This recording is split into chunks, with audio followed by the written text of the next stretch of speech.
지금 우리나라 제일식 무기와 북한의 핵과의 싸움, 그 당시 그리고 끝으로 한 가지 더 제가 말씀드려야 될 대한민국의 기둥론은 군사 안보적인 한미동맹에 관한 내용입니다. 대한민국은 지정학적으로 대륙 세력 중국, 러시아와 해양 세력 일본, 미국 사이에 끼어 있는 반도 나라입니다. 이 반도 나라는 해양 세력과 대륙 세력의 패권 경쟁에 따라서 그 결과에 영향을 받습니다.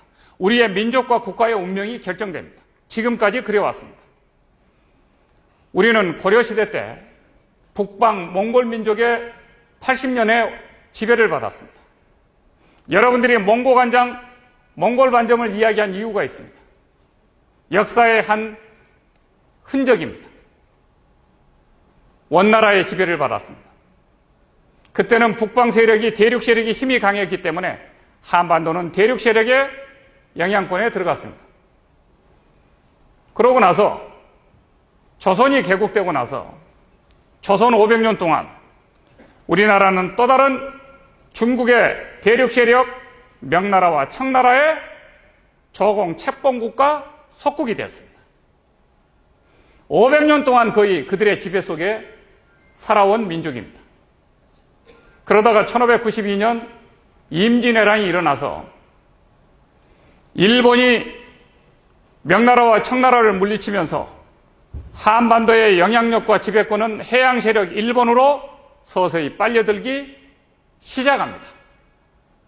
일본이 왜 1592년 임진왜란을 통해서 500년 동안 지배를 해왔던 대륙 세력을 한반도에서 몰아내고 청일전쟁과 1905년 너일전쟁을 통해서 해양 세력 일본이 한반도에서 대륙 세력과 전쟁을 해서 이겨서 그들을 몰아냈던가? 그리고 한반도는 왜 다시 36년이라고 하는 일본의 식민상태 해양 국가로 전락하고 말았던가? 이게 매우 중요한 부분입니다. 일본이 임진왜란을 통해서 부산 앞바다에 상륙하기 전에 매우 중요한 사건이 하나 터졌습니다. 그게 뭐냐면은 1543년에 포르투갈 상선이 중국 명나라 닝보를 향해서 이렇게 가다가 태풍을 만나서 일본 큐슈 남단의 다네가시마라고 하는 섬에 표류를 했습니다. 그러니까 다네가시마의 도키다카라고 하는 영주가 포르투갈인 상인을 잡고, 그 상인이 누구냐면 핀토라고 하는 상인인데, 상인을 잡고 어떻게 해서 여기에 이렇게 됐느냐라고 자초지종을 묻습니다. 그리고 외국 사람이니까, 서양 사람이니까 죽여서 처치하려고 그러는 순간에 포르투갈 핀토는 총 2자루를 내놓으면서 나를 살려주면 이 총을 당신에게 선물로 주겠다. 그렇게 해서 다네가시마의 도키다카에게, 영주에게 총을 선물합니다. 그러면서 총을 믿지 못하니까 영주가 총을 한번 시험해봐라 그러니까 총을 시험하니까 그 위력이 대포같거든요. 그 당시 일본은 니텐토 문화라서 칼밖에 갖고 있는 게 없었습니다. 이 총 한 자루를 포르투갈 상인로부터 전달을 받게 됩니다. 그것이 1543년입니다. 그런데 그로부터 일본은 49년 후에 이 총을 일본식으로 개조를 합니다. 그래서 포르투갈 사람이 일본에게 줬었던 그 총은 철포입니다. 철포, 철로, 쇠로 이렇게 만들어진. 일본 사람들은 맨 처음에 철포라고 그걸 봤는데, 철포를 우리나라 말로 이야기하면, 일본어로 말을 하면은 대포가 되는 거죠. 대포. 그런데 그 총을 일본식으로 변형을 해서 세 조자 총총자로 해가지고 저총으로 이걸 다시 일본화시킵니다. 그런데 그 총을 포르투갈로부터 받은 지 불과 49년 만에 1592년 임진왜란을 일으키면서 한반도에 정면과도를 요청하면서 쳐들어오는데 부산 앞바다에서 서울 동대문까지 일본 왜군이 진입을 하는 데는 불과 2주밖에 걸리지 않습니다. 그러니까 사실 방어 전선이 없었다는 거죠. 걸어오는 시간이 그냥 공격 시간이고 누구도 이들을 막지 못했다는 겁니다. 그런데 그 과정 속에서 어떤 일이 일어났는가? 일본의 조총을 들고 왜군들이 올라오면 조선의 관군들이 놀라서 도망을 갑니다. 전쟁을 하고 싸워야 되는데, 다윗과 골리앗처럼 싸워야 되는데 도망을 갑니다. 왜?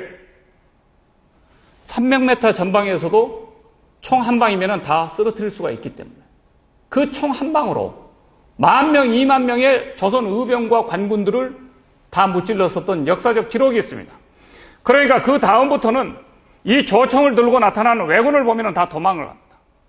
그러다가 나라를 지켜야 될 의병들이 들고 일어나면서 의병들이 이걸 막습니다.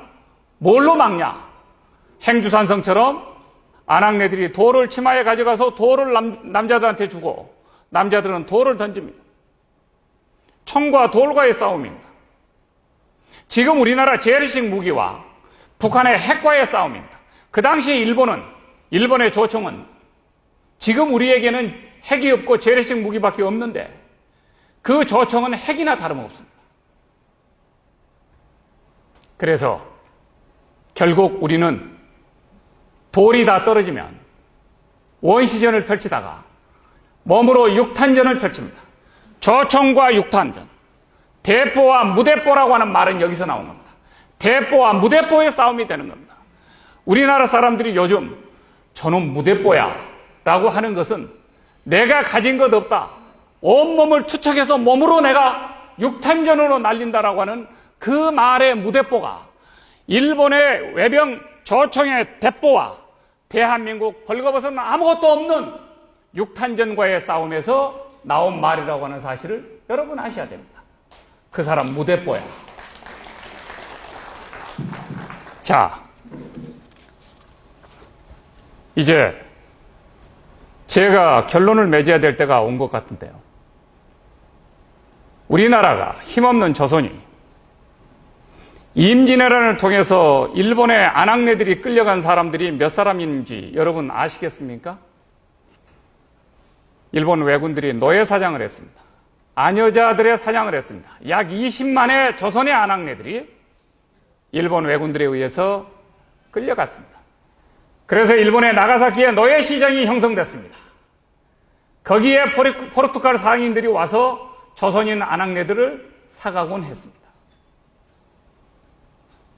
미국의 흑인과 백인의 관계를 보면서 뿌리를 보시면서 타국의 역사의 노예를 이야기할 것이 아니라 힘없는 내 조국도 조선도 이런 노예의 역사가 있었다라고 하는 걸 여러분들은 아셔야 됩니다. 1636년 병자호란이 났을 때 청나라의 태종 홍타이지가 남한 삼성을 점령해서 50일 만에 인조가 피눈물을 흘리면서 삼전도에서 굴욕적인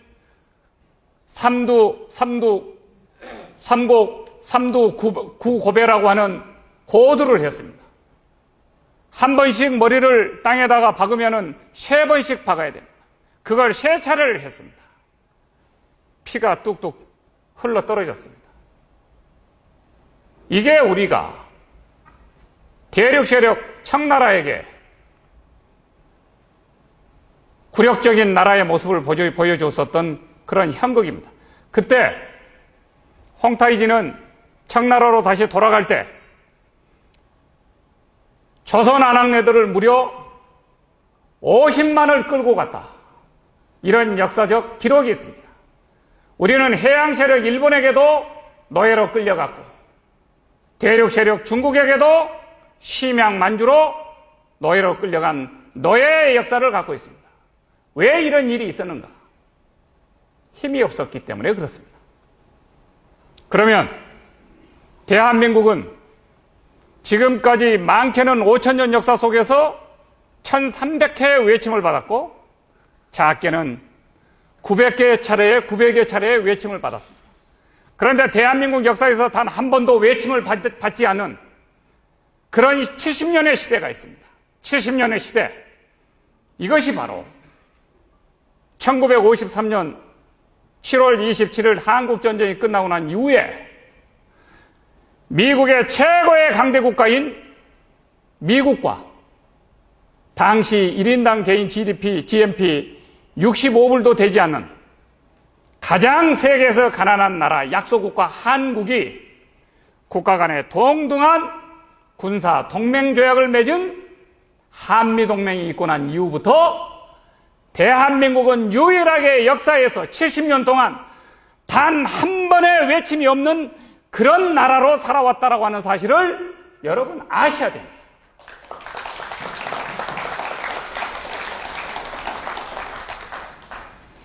이래서 한미동맹은 앞으로도 흔들려서도 안 되고 뒤로 흔들려서도 안 되고 옆으로 흔들려서도 안 되고 위로 흔들려서도 안 됩니다.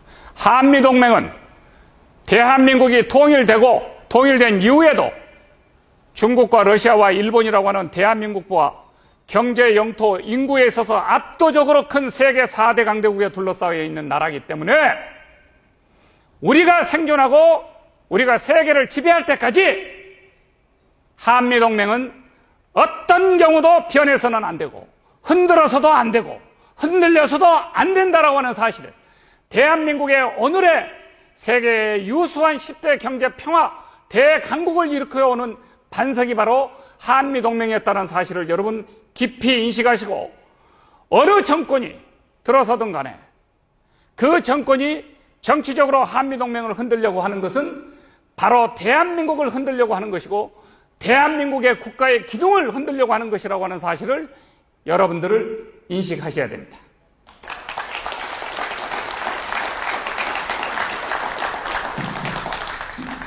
외교는 국가 이익을 대변하는 외형적인 행사입니다. 과거 정권은 외교를 할 때는 반드시 국익 외교를 했습니다. 경제 외교를 했고 군사 전략 외교를 했고 안보 외교를 했고 대한민국의 국격을 높이고 국익을 팽창시키는 외교를 했습니다. 그런데 우리는 지금 세계가 놀라고 있는 북한의 핵 문제에 대해서 주선을 해주고 다니는 그런 외교를 펼치고 있습니다. 저는 이거 있을 수 없다고 봅니다. 북한의 핵 공포에 빠뜨리게 된 결정적인 역사적 기록으로 남을 수 있는 재앙의 씨앗이 된다고 생각합니다. 지금 한국 외교는 동북아의 고아가 되고 있습니다. 세계의 미아가 되고 있습니다. 아셈 가서는 혼자 A4용지 들여다보고 정상회의에 참석도 안 하고 사진도 안 찍습니다. 수없는 동남아시아 국가들부터 시작해서 우리는 망연자실한 만국의 외교를 지금 보고 있습니다. 이건 안 됩니다. 이것은 시간상 제가 생략하겠습니다. 이제 결과적으로 대한민국은 지금 오늘의 세계 10대 경제 부국을 이끌었었던 세계의 기둥이 흔들리고 있는데 정치적 자유민주주의와 경제적 자유시장주의와 한미동맹이라고 하는 이 기둥이 어떻게 해서든지 흘리지 않도록 여러분들이 붙잡아 주셔야 되고 이 붙잡을 수 있는 기회는 내년 총선이 될 것이라고 하는 것을 말씀드리면서 여러분이 살 집인 대한민국 국가를 여러분들이 더 큰 기둥으로 바꿔서 더 큰 나라를 미래 세대에게 물려주는 그런 대역사를 여러분들이 책임지고 해내실 것으로 믿고 오늘 여러분들 앞에서 이 말씀을 드린 것을 영광스럽게 생각하고 저 말씀에 경청해 주신 점에 대단히 감사합니다. 감사합니다.